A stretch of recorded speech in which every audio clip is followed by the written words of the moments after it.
Hey everyone, it's Jamie from Independence Street, NOLA, and Seasons of Ritual, and I'm here with my good friend, the Crimson Cadaverous, and we're on the stoop. Hello, out on the stoop, On the in stoop. New Orleans, on location. On location. For this, we're coming out of this Sagittarius full moon, Yes. which I'm not going to say was a shit show. No, it was just very electric. It was, and it was good to have that message come in. If you guys, shameless plug, didn't see my full moon reading, it's up on the website, up on my YouTube channel. But it was like good information to come in about getting grounded. Yes. So make sure you guys get really grounded. So we're going to start the week. Is this the first full week of June? I think yes. Yeah, Okay. This would be the first full week. Okay, so here we go. For the first full week of June, on Monday, the moon will still be in Sagittarius, but then it will move into Capricorn. Yes. So we're actually starting the week off kind of a different tone than what we ended the week with. Yeah. You know, that Sagittarius moon is very fiery, very passionate. Yes. Very adventurous, and the Capricorn moon is a lot more grounded, wants to get back to work. Task. Yes. Yes. Like make those to-do lists and get things done. Yes. Which I think is good because it's like we need a little, pop of energy, but now it's like, all right, we got to do something with it. Yeah, I really feel like we're going to use that Capricorn moon energy really because of all the information that came in through the Sagittarius full moon, and Capricorn's an earth sign, so it goes back into that idea of grounding. Yes. Yeah. Okay, so do you want to talk about Venus will enter Leo that day? So Venus got a lot going on Monday, entering the lovely sign of Leo. So I always like Venus and Leo because Venus talks of self-worth and matters of the heart. Yes. And so does Leo. Yes. So the courage, the courage to honor ourselves above all else. Yes, and I know I'm like beating this over the head, but also Venus is earth and Leo is fire. Yes. Yeah, okay, so we're Yes. still in this fire earth story. It's Yes. still going. Also, isn't Mars still in Leo? Yes. Yeah. Yes. So the divine feminine, the divine masculine, The lovers. they're both going to be in Leo That's for great. a little while. They actually never form an exact conjunction at this point. Okay. They get really close. Venus is actually going to stay in Leo for a while because she's going to retrograde Okay. towards the end of July. Okay, and Mars just keeps going. Yes. And Okay. isn't that interesting because that's what Mars did at the end of last year, was basically stay for a very long time in Gemini. Yeah. So yeah, they're doing this thing. I like it. Yeah. Okay, so Tuesday the moon will be in Capricorn. Yes. Oh, one other thing I wanted to say, Venus entering Leo. Yes. Right afterwards forms an opposition with Pluto. Oh, okay. Yes. So Venus and Leo will be opposite Pluto, who's still in Aquarius, but Yes. about to move back into Capricorn. Yes, by Okay. the end of the week. But Okay. yeah, I think that's really interesting because again, we've got we're kind of opening up this creative energy with Venus and Leo, but then we've got the excavation with the opposition with Pluto, just kind of pulling up old emotional things, making Yeah. us transmute them into something beautiful. Yeah. I definitely see that as transmuting emotional wounds into something beautiful. Yeah, I definitely see why this is going to be a big month energetically. Yes, exactly. And Yes. it's starts off with Venus opposite Pluto. Sorry. Yeah. Okay, Tuesday now. Moon's still in Capricorn. Yes. It's doing a lot here. It's trining Uranus, Mercury, and Vesta. Yes. Who are all in Taurus. Yes. And then it's also trining Ceres. I always say Ceres. That's not right. Ceres. Ceres in Virgo. Thank you. Yes. So some very grounded earth energy that we see trining here. It's actually kind of like a loose grand earth trine. So that's a very harmonious flow of that grounded earth energy. Yeah. But we're still seeing a little bit of shaking things up with the square to Chiron and Eris, who Eris always wants us to kind of disrupt the things that aren't Keep right shaking for us. it. Yeah. And Chiron is always helping us heal up our wounds. I feel like it's going to be actually really helpful. I feel like it's going to be a big relief. Yes, I think so too. Okay, so because too it's sextiling Neptune and Pisces, Yes. so that's gonna.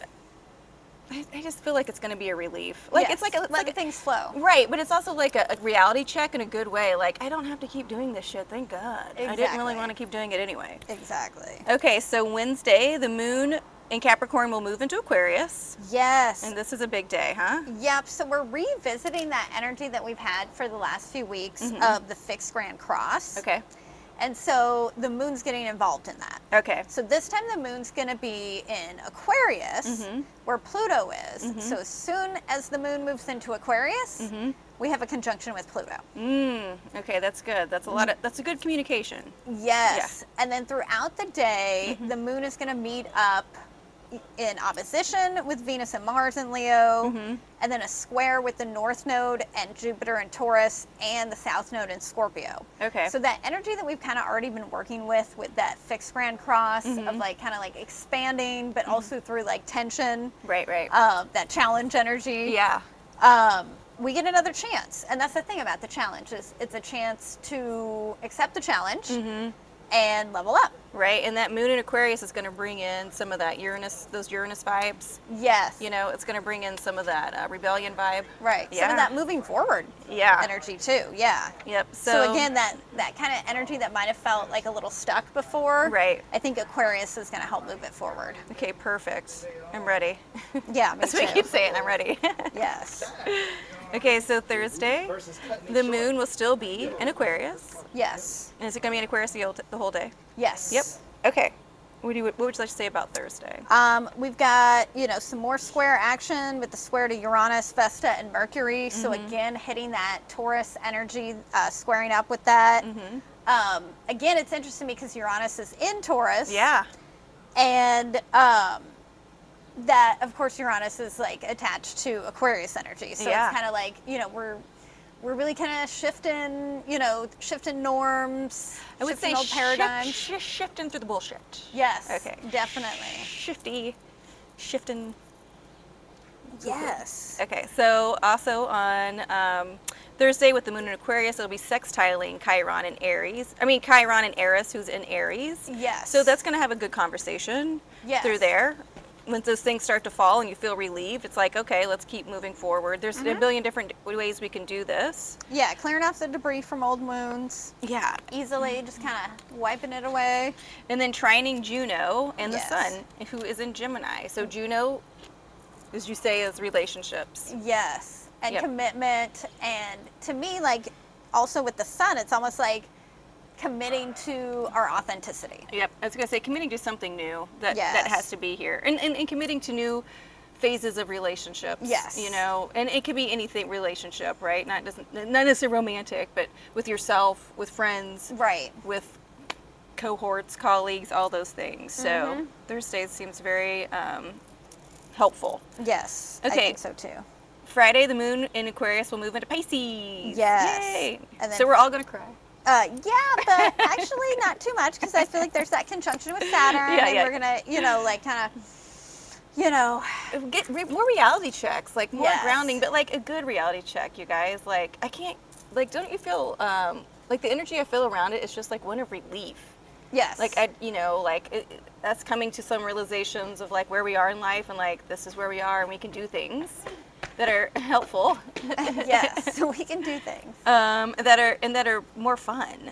Yes, I agree with that, and especially because on that same day we've got Mercury forming a sextile with Neptune. So I think that's also a reality check. Yeah. Where it's like maybe some things that we were a little delusional about before, we're kind of seeing from like a more stable mindset. Because of course Mercury is going to still be in Taurus.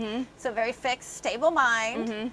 Looking at, maybe, again, the things that we were daydreaming about and go, okay, what do we need to continue with, or what do we maybe need to reality check on? Right, and I agree with that wholeheartedly because, too, like, when we say, like, things that we were delusional about, but, like, maybe we couldn't really get a plan together. Yes. And now we can see, this is my dream. Oh, this is how I can make it happen because now I can get a freaking plan together. Yes, exactly. Okay. Saturday, moon in Pisces. Yes, and big story on that day is the square with the sun. Isn't that wild? Yeah, which is going to be the last quarter moon. Okay. But at the same time, around the same time, square with Juno as well. So I feel like that, again, like adding this like almost like commitment challenge to like, are we really committing to, which again, square with the sun, last quarter moon. Committing to our self-esteem, to how we show up in the world. Yes. Yeah.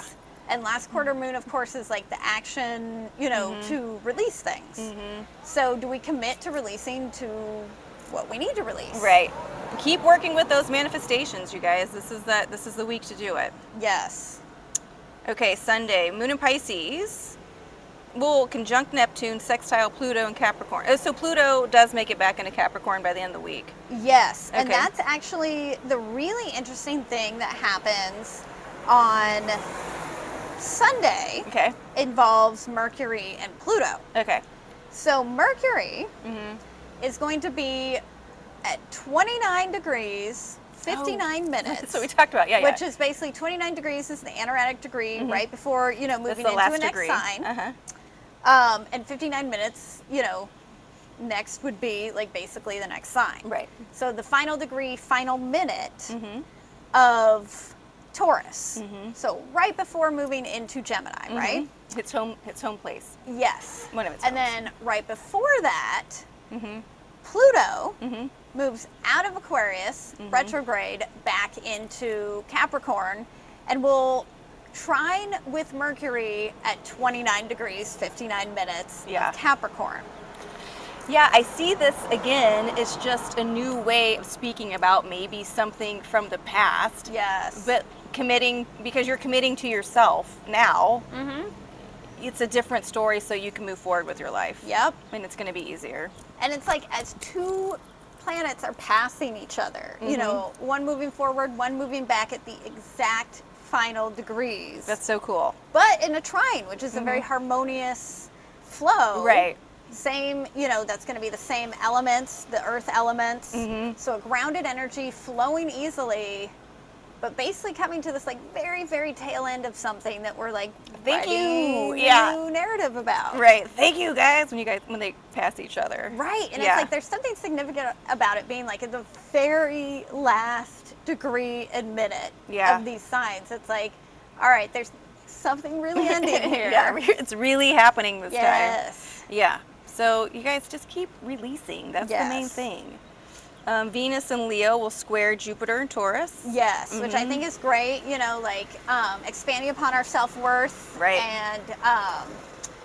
And just the self-care of showing up for ourselves and having the faith in ourselves. Right. There's a lot of, again, I keep saying fire, but with the sun, you know, in Gemini, Yes. this is a good week to really. And the thing is this, if you guys don't know what story you're releasing, just allow it to show itself. Yeah. You know, just make that intention. I'm releasing these old stories that no longer serve me. 9 times out of 10, you're going to know. Right. Because it's going to, let we say, trigger something. Yeah, and there's absolutely something that we're releasing during this week because, you know, the moon is waning, so we're Yeah. always releasing things when the moon is waning. We also have that last quarter moon, which is about taking action on the things that we're releasing. And it's like all over, it's I'm sorry if just you guys can about hear me drinking. I just realized.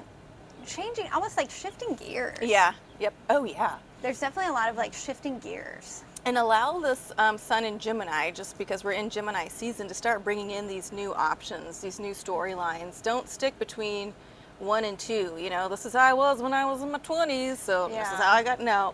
There's We're way more moving options. forward. Yeah, way more options. And I think that might be like that, like Mercury trine Pluto thing. It's just about like going, okay, not telling the old stories. Not telling the old stories. Time to realize that and move forward. Exactly. Okay, you guys. Well, we're going to leave it there. Feel Yes, good? I feel think good. it's great. Okay. Of course, if you want to reach out to me or Helen, you can get in touch with us via Instagram, YouTube, or our websites, or you can always get Helen at Medusa's Lair here in New Orleans. If you have any questions, always don't hesitate, and feel free to leave comments. We usually get back to you ASAP. Yep. Okay, you guys, have a great week. Have a great first week of June. Keep grounding yourselves coming out of this full moon that we had in Sagittarius. Keep setting those intentions. The more you set those intentions, the more that helps that stuff release. And this is a good week for that, for sure. Release, release, release. Okay, you guys, we'll see you next Sunday. Bye.